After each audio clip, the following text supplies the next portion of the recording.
একটি ফুটফুটে শিশু যাকে দেখলে যে কোনো পাষণ্ডের মনেও মায়া জাগার কথা, অথচ সেই নিষ্পাপ শিশুর সাথে এমন পাশবিক কাজ কিভাবে কেউ করতে পারে?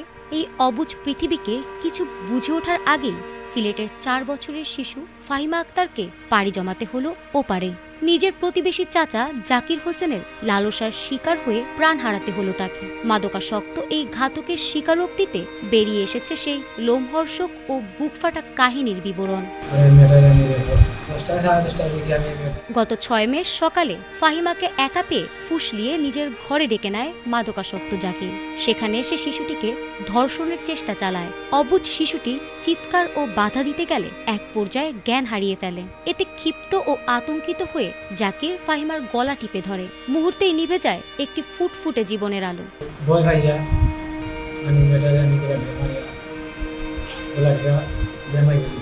হত্যাকাণ্ডের পর লাশ গুম করতে জাকির প্রথমে সেটি একটি কালো ব্রিফকেসে লুকিয়ে রাখে। পরে ঘরের মেঝে খুঁড়ে পুঁতে ফেলার চেষ্টা করেও ব্যর্থ হয়।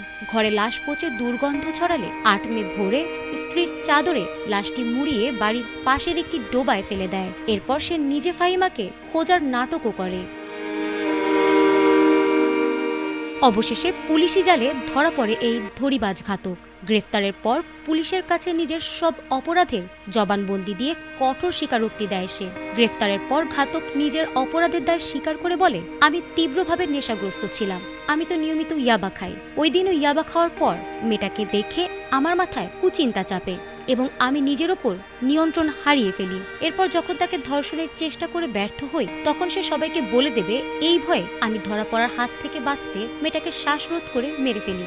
মাদক কিভাবে একজন মানুষকে এমন পিশাচে রূপান্তর করতে পারে, এই ঘটনা যেন তারই এক নির্মম প্রমাণ। এলাকার মানুষ এখন এই মাদকাসক্ত ও নরপশুর দৃষ্টান্তমূলক ফাঁসির দাবি জানাচ্ছেন।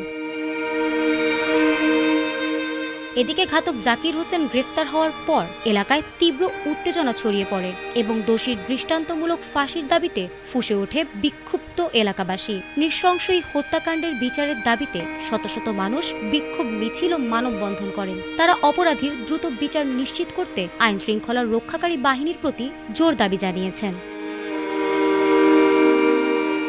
ফারহানা হক, এটিএন বাংলা।